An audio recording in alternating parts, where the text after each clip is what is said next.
So opposed meaning lexis, it focus only the vocabulary. They are not emphasizing about the grammar, about the syntax. Now vocabulary is different from syntax, different from grammar. So now lexis is focused only the word meaning or the vocabulary that we're going to use. Okay, next. Now lexis is also a clearly important aspect of creating a certain style. Okay, what are the appropriate words that we're going to use in making sentences and making paragraph or making stories, etc. So it is how we create sentences with a style, with suitable in stylistics. Now, example, when choosing language, so when you're going to choose a certain language in making paragraph or delivering a speech, we're going to use that language in a proper way or in a speak to a certain occasion. And also, it is a language we choose to suit a particular genre, context, audience, or purpose. So, we're going to choose language that suit or suitable to a certain context or a purpose, okay, or an audience. Now, our audience is American people, we're going to use American accent. Okay? Our audience are Filipino people, we're going to use Filipino accent or Filipino intonation. So that is an important aspect of lexis. Now, let's bring over to the semantics. The semantics is a branch of linguistics dealing with the meaning of words, phrases, and sentences. So semantics is meaning of how the word is being arranged in words, sentences, how the phrases is being arranged for sentences, for the words is being arranged in words, sentences, and for sentences with thoughts and ideas.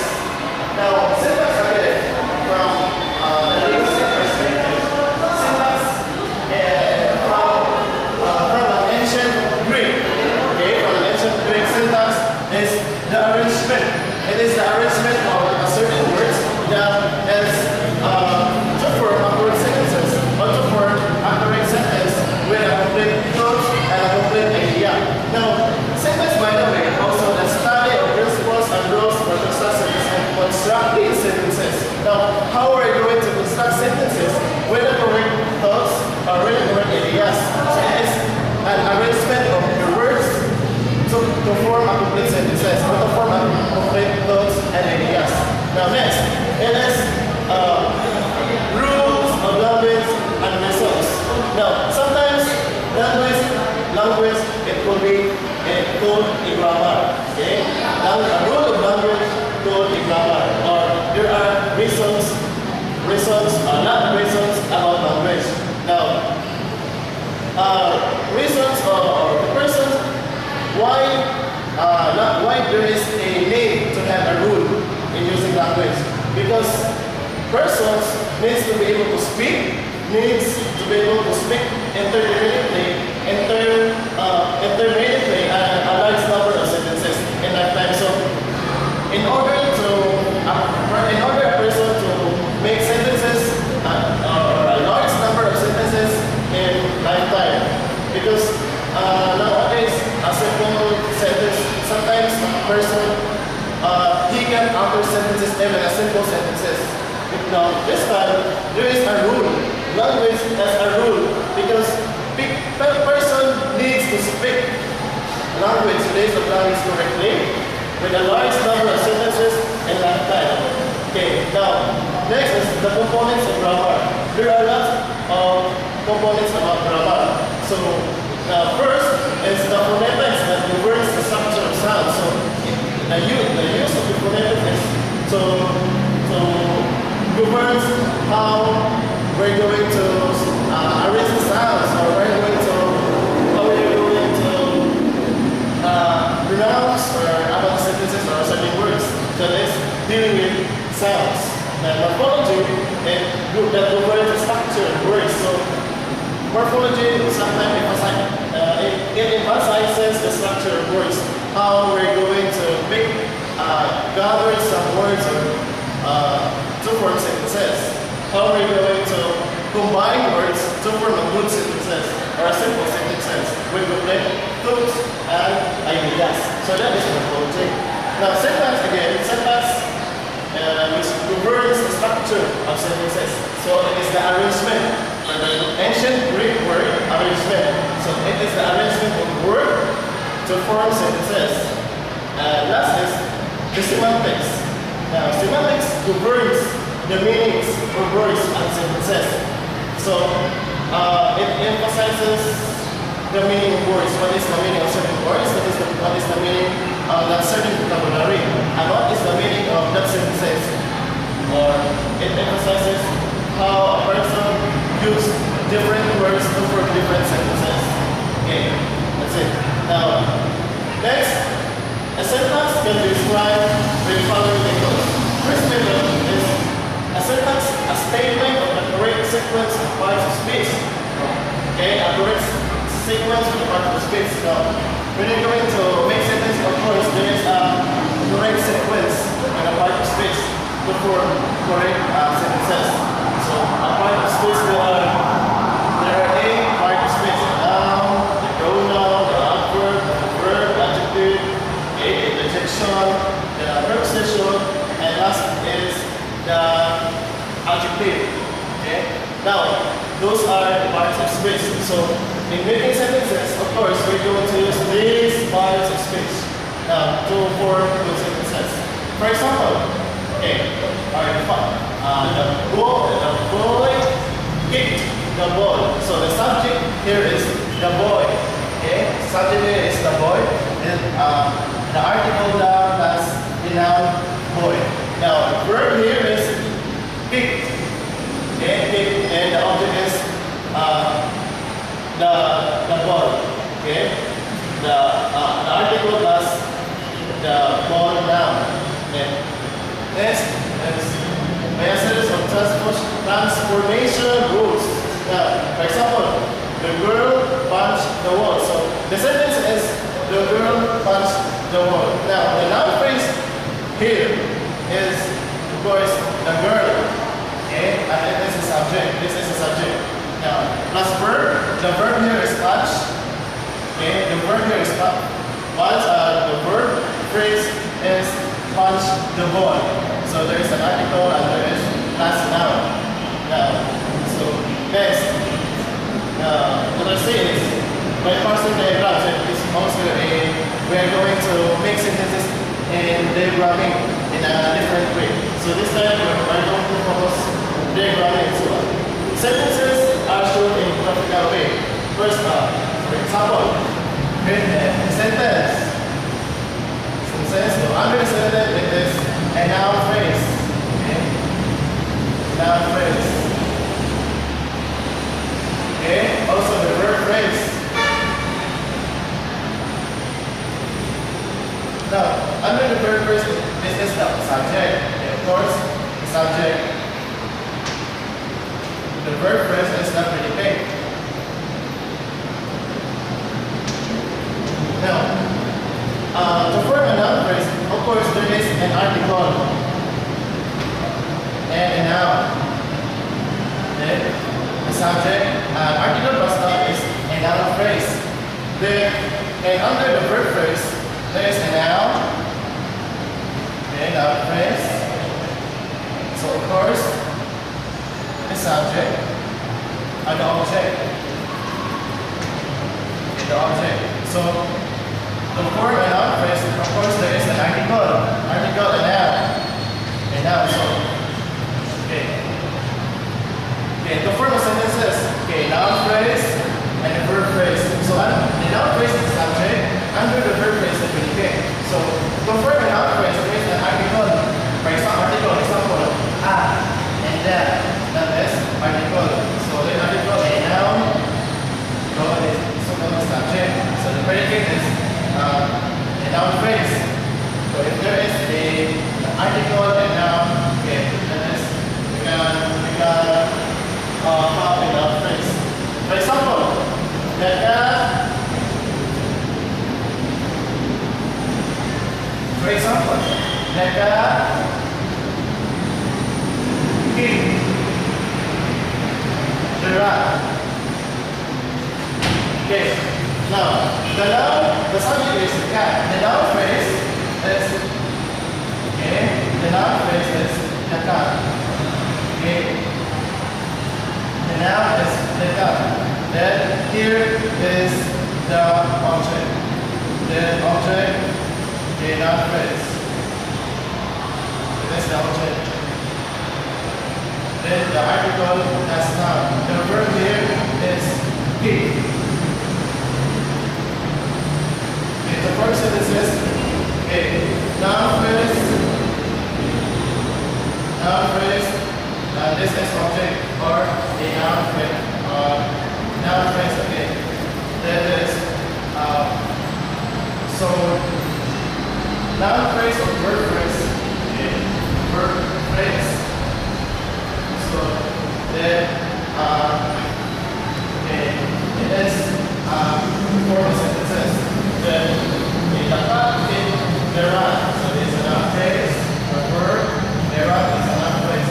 So verb phrase is not with us, verb phrase. So we're going to go over the sentence. That's all? Now I want you to go back to the abstract of your report. Give me first the abstract of your report before we go to the technical analysis as regards linguistics of meaning and grammar. We looked at statistics of linguistics, meaning and grammar. So we're going to focus about the vocabulary or the grammar. Now, in making sentences, of course, we're going to we're going to write sentences and afterwards make syntax and have different notes or ideas. So we're going to use certain grammar, a certain vocabulary that fits to a certain choice, a certain occasion, or a certain occasions. So now syntax is very important in making sentences. So we're going to understand sentences if your syntax is wrong instruction syntax. There is a wrong instruction syntax. So what you have to do is get the right syntax and appropriate vocabulary that really fits for the sentences. Now, in that case, there is a rule. So there is a rule. Because this rule is implemented. It's called grammar. The rule of grammar is called grammar. This rule is implemented because as a person, we are obliged to speak correctly. Okay, we are obliged to speak correctly in a large number of sentences. We are obliged to make sentences. We can make sentences in a correct way or in a large number of sentences. So now, at this moment, of course, we are going to have full of grammar, vocabularies, and activities. So in general, there are little issues all the time in making sentences because there's rules in sentences. So we're going to use the part of speech to understand our sentences or to understand where we're going to write. Now in your report it said that lexis is the vocabulary as opposed to other aspects like grammar and syntax. What is the difference between grammar and syntax in relation to lexis? Okay, the difference between grammar and syntax. So, when we say grammar, grammar is quite similar to syntax. Quite similar to syntax. It is an arrangement of words to form different sentences. And this is quite similar. And vocabulary is different from syntax and grammar. It is a words that we're going to choose in many sentences. How do you know that that example, especially a sentence, is a syntax? How do you know that your given example is a syntax. How do I know that? That what you have explained to us is an example of syntax. How do we know that? Now, okay, we can say that we can say that this example is syntax because again, syntax is a list of words. So we can predict or we can criticize, we can recognize, and we can understand clearly certain sentences with the syntaxes and not properly used. It's not properly arranged. Okay, for example, give me a sentence wherein you're going to elaborate on the function of syntax in the sentence. Okay, for example,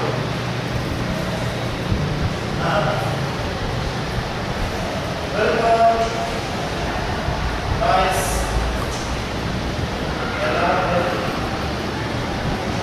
Now, this sentence, welcome, rise, and after, we can understand this because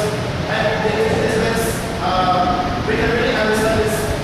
What is the idea of this sentence? What is the thought of this sentence? Because the sentence here is properly arranged. The word is properly arranged. So, How do you know that the words that you mentioned, the words that are written there on the board, are examples of syntax? How do I know that? For example, Wilton is part of syntax. That is a word that is part of syntax.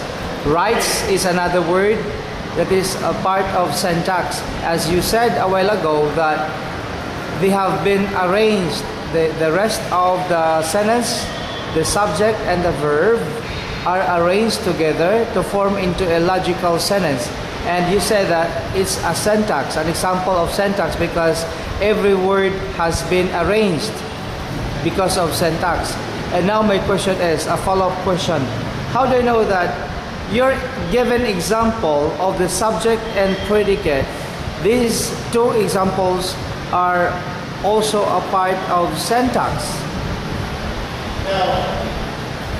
By the way, define syntax again. What is syntax? syntax is a word or a construction of words from a sentence. Based on your definition of syntax, just explain and give example to expand more about your explanation about the function of a syntax in the sentence. And you said Wilton, then it is followed by the verb rights. These are examples of the syntax because they really give the function of every word in the sentence, right? And how do I know that? For example, Wilton, you have to give the syntax of Wilton as a subject. You have also to give the syntax of the verb rights as a predicate in the sentence. How do you know that this is really an example of syntax? As you said that it gives the function of every word in the sentence is a syntax. It arranges the words to form into a logical sentence. Is that right? Okay.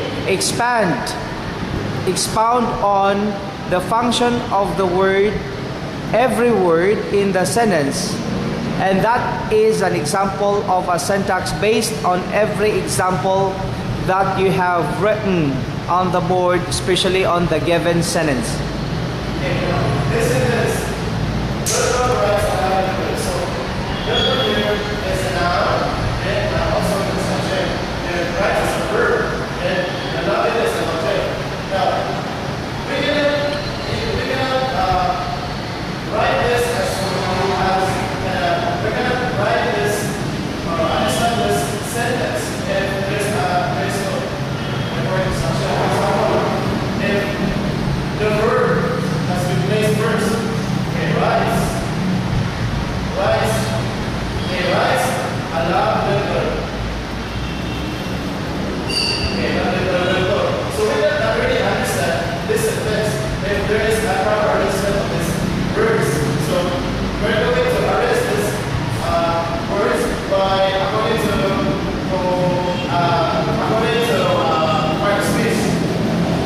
You can arrange them, all the words according to the parts of speech. Then after that, you have also to give the specific examples or specific parts based on the parts of speech, right? For example, noun, you said Walton is a subject. If it is based on the sentence, Walton is part of the subject. Writes a love letter is part of the predicate. That is a predicate part, right? Then if you dig deeper into the function of Walton in the part of speech, you say that Walton as a subject is a noun. And then you have also to give another function of Walton as a noun. What kind of noun is Walton? And you said also that the noun is proper noun because it begins with a capital letter. And Walton is a specific name of a person. If you also expand the function of the verb as part of speech, write, then you have to ask, or you will dig deeper into what kind of verb is writes according to the tenses of verb. For example, write, what tense is the verb write? Present tense. Then if you also know as to the number of the verb writes in the present tense, what number is that? And you said that it is singular because it ends in S. Is that what you want to explain about the syntax? Okay, now continue. Another question is the grammar. Now, if you talk about a grammar, by the way, what is the grammar all about? What is your understanding about grammar?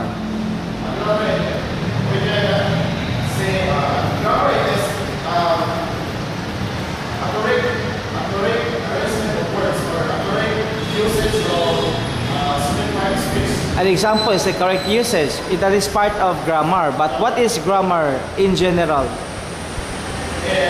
It is a body of rules governing the use of language. Any language that we have in the world.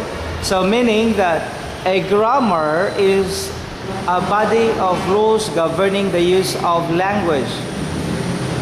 Did you get? So we have the rules to follow. That is grammar. We call that grammatical structure. In a part of speech, according to the noun, there is a grammatical structure that you're going to make. For the part of speech, as to the verb, there is another function, another grammatical structure of the verb according to tenses, according to the subject-verb agreement. Are you aware of the grammatical structures in every part of speech that we have? Okay. Now, another question is, in your linguistics of meaning, it is stated also in your report that you have the genre, the context, the audience, and purpose. All of them are examples of the language features. Will you please expand and give more examples that fall under the language features in the study of linguistics of meaning? The genre, context, audience, and purpose. So we're going to establish that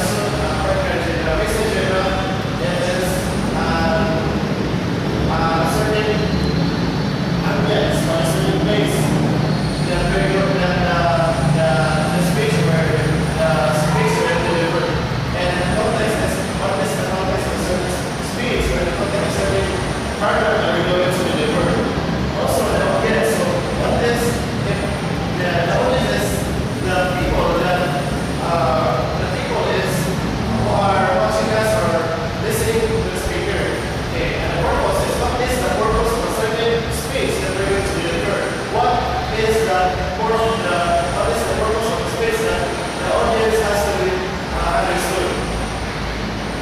Now, linguistics of meaning contains the following components of grammar.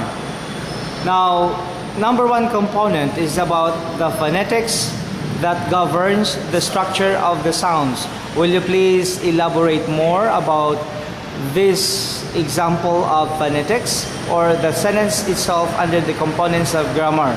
You have the phonetics that governs the structure of sounds. What does it mean? And kindly give examples of the structures of sounds under the word phonetics. Now, phonetics refers to structure of sounds. We are going to deal the sounds, are we going to pronounce certain words. Yeah. Now, in the study of sounds, take note that we have the IPA, which stands for the International Phonetic Alphabet. In the Philippines, we have the PCLS, which stands for the Philippines Center for Language Studies System of Phonetic Transcription in the Philippines. Now, in the structure of sound, because it said that we have to learn the structure of sound.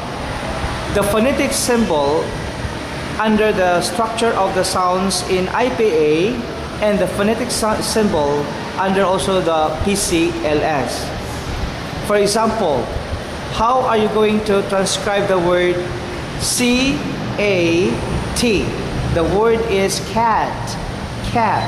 Now, if you do apply the phonetic symbol using the IPA and the other one, the phonetic symbol of each letter or sound, as you said, according to the PCLS, how does it point out regarding the certainty of the application of the phonetic symbol of every sound or letter? The word is cat.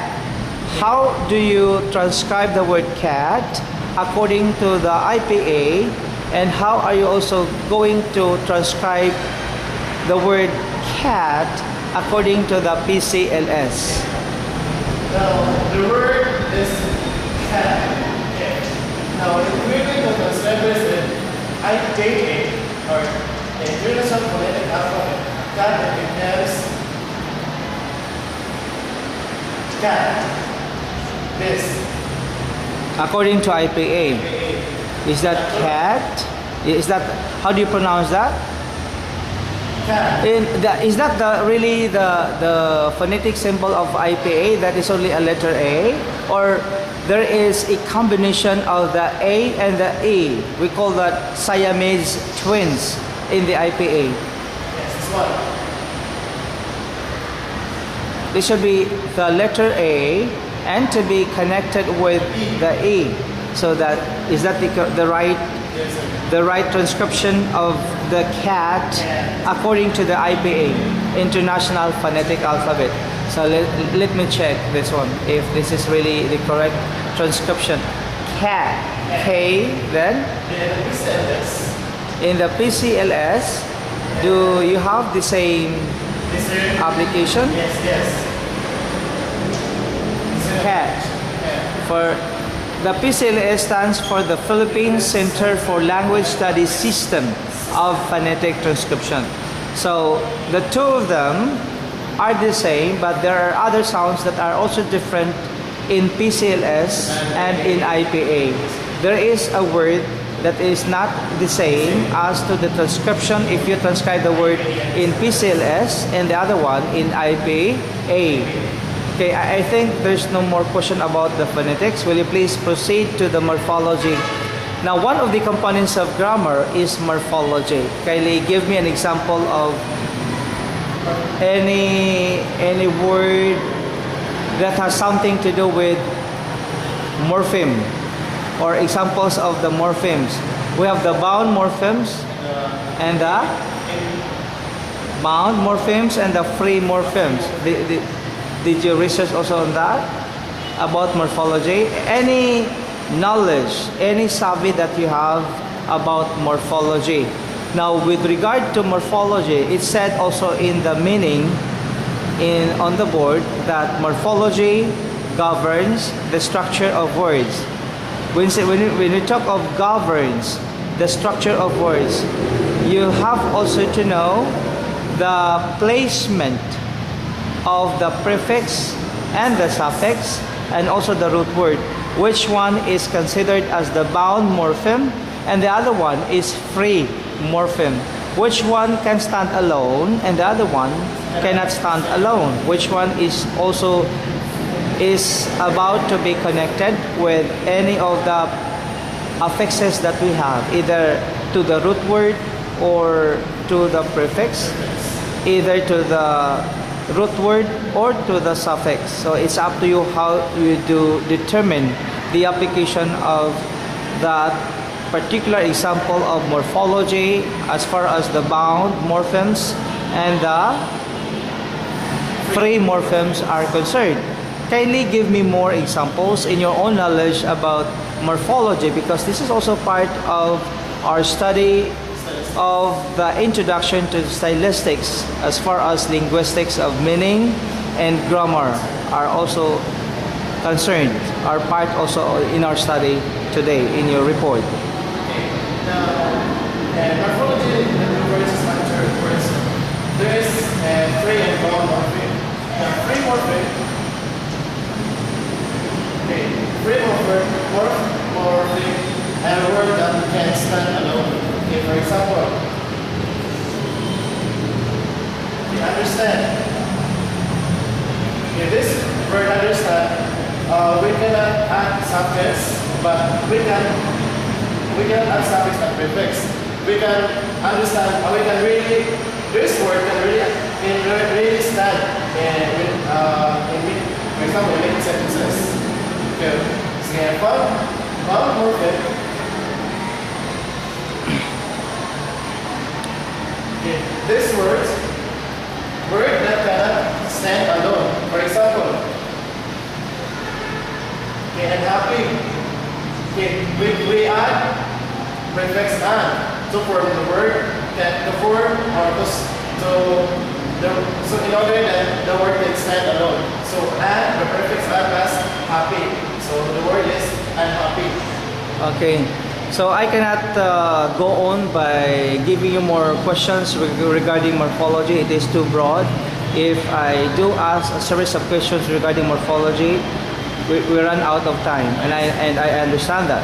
So I know that I am the only one present here in the class between you and me, and I will be the one asking you a series of questions, but for me there's no need to ask more about examples regarding morphology, because I know that morphology, you knew also what is really the function of morphology, what is the application of that in teaching a particular language, especially in stylistics. Now proceed to syntax. You said also in syntax a while ago that you have your own example, right, about syntax. You give the function of every word in the sentence. You wrote a while ago, Walton writes a love letter. Now, how to determine that that is an example of a syntax? You said that, for example, the parser's page. You have to identify the sentence first, the part of the sentence, the subject part, and the other one is a predicate part. Then you identified also a while ago that Walton is part of the subject part. Of course, that is a subject part. And writes a love letter is a predicate part. And you expand more about the function of every word that is found in the sentence according to the part of speech.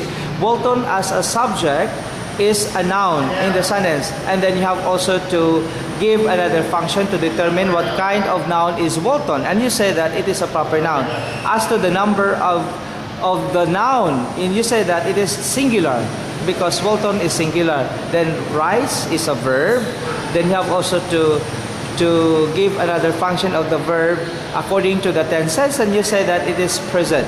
And then to the number of the verb, you say that it is singular.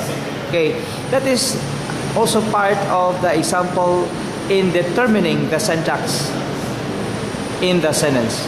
But there are other examples of syntax.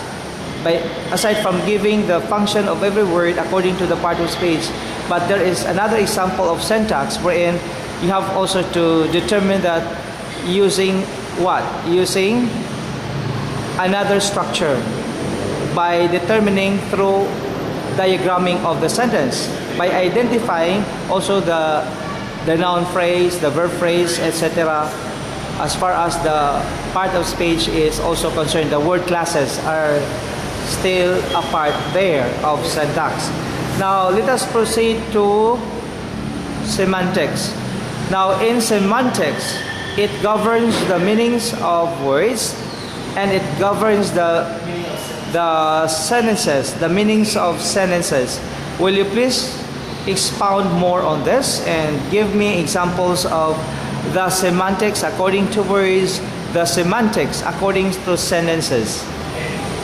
And semantics, of course, semantics governs the meanings of words and sentences. For example, these words, how we're going to create words with how we're going to understand certain words or a word meaning. For example, class. Now, these words we can easily understand, or the synonyms of this word is, of course, a big. So, what is the meaning of fast and what is the meaning of big? So, this is synonymous of fast and big. So, we can really understand what is the meaning of certain words. And if you need to use that in a sentence, okay, what is the meaning of a sentence? Okay, I have a big house. Okay, so we can say that when you read this certain sentence, we can say that what is the meaning of the sentence? So I have a big house, meaning we can conclude that he has a big house. Okay, so that is a meaning of certain sentence, and a meaning of certain words, the big or different words, house. In every meaning, there is a denotation and there is a connotation. So the semantics can be your denotation or can be your connotation. So you have your connotative meaning and denotative meaning.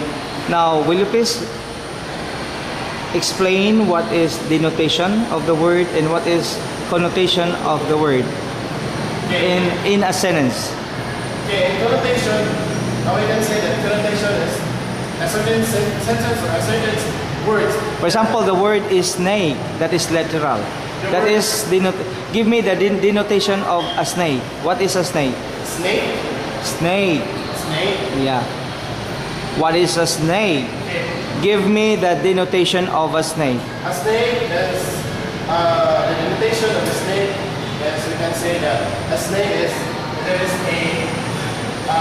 snake that kills people because of the skin of the snake, slimy.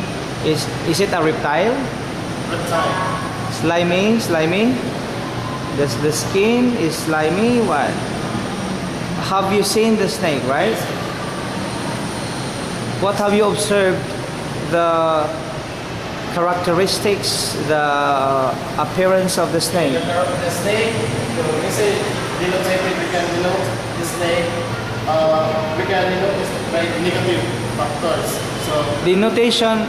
What is the difference between denotation and connotation? Denotation is the literal meaning. The connotation is the symbolism. The other meaning, not too literal. yes. So how do you Now, give the meaning of that? okay, the snake is somewhat. It is an animal. A snake is an animal, right? Yes. But if you try to connote a snake, what does it connote? It connotes what? About the characteristics or the characteristics of the snake. If you also try to symbolize that, aside, the connotation is just like the same as symbolism. But when you symbolize that snake as an animal, what does it symbolize? Snake symbolizes the. For example, you're a snake in the grass. I hate you. I don't like you because you're a snake. You are a friend of mine, but you act like a snake to me. Okay, for example, they symbolize about, for example, if your wife, then if and try to court your wife, then we are best friend. If you are to court your wife, so that's why I am snake. I am. What is that the right term, the right meaning of word of the snake based on your example, based on the sentence? I am a snake because I court your wife even though the two of us are best friends. Yes, sir. So what kind of snake are you now? If you use the word snake, you are a traitor, Yes, traitor. right? You are a traitor. Okay? So the semantics is not only the connotation and the denotation, but the semantics, you still have to expand more the meanings through context clue, through a definition. The semantics, when you talk of semantics, you can determine the meaning of the sentence based on a word, based on a context clue, based on the definition, based on the comparison and contrast, based on the meaning itself. Everything that is a part also of semantics, aside from the connotation and the denotation. And that is also part of the semantics, according to the study of linguistics that we have. Now, let's proceed. Another question is, in your sentence here, a statement of the correct sequence of the parts of speech. The subject is followed by a verb, and it is also followed by an object. For example, in a sentence, you have written the sentence like, the boy kicked the ball. Now, the boy kicked the ball. So take note of the application of the sound here, kicked using the IPA. Now, you have the two parts of the sentence, the boy as the subject part, and kick the ball is the predicate part, right? You have the simple subject, which is boy, and the simple predicate is kicked, right? The complete predicate is kick the ball, the complete subject is the boy. Now, the two parts of the sentence, of course, are complete. This is not a fragmentary part. This is a complete sentence. Now, you say that the subject is followed by a verb, kick, right? Yes. Then it is also followed by an object. Ball is an object. What kind of object is ball? You said, the boy kicked what? Kicked what? Kicked the ball, right? Yes, sir. So if that is an object, my question is, what kind of object is ball? That is Object of the verb. object of the verb. Yes, because it is the ball. That is, Modifies. no. Analyze the sentence. Are you familiar with the basic sentence patterns that we have? We have the STV, DO, SIV. First SIV. What does SIV stand for? Subject and followed by intransitive verb. For example, this is an example of intransitive verb, right? The boy kicked. Kick there as a verb is intransitive verb because it does not take an object. There's no other object. But in this example that you have, the boy kicked the ball. The ball, based on your example, is an object, is a ball. Now, my question is, what kind of object is ball? It should be your direct object. That is direct object. So, based on the pattern, the basic sentence pattern that you also learned, that the boy kicked the ball is an example of the STVDO, wherein the subject is boy, then the transitive verb is kicked. Why is it that kick is transitive verb? Because it takes an object. That object is an example of what? This is the ball is an object, and what kind of object is ball? That is direct object. So you have now the STVDO. And for your SIV there, the boy kicked is an example of SIV, right? So this is subject, kick is intransitive verb. This is SIV. Now,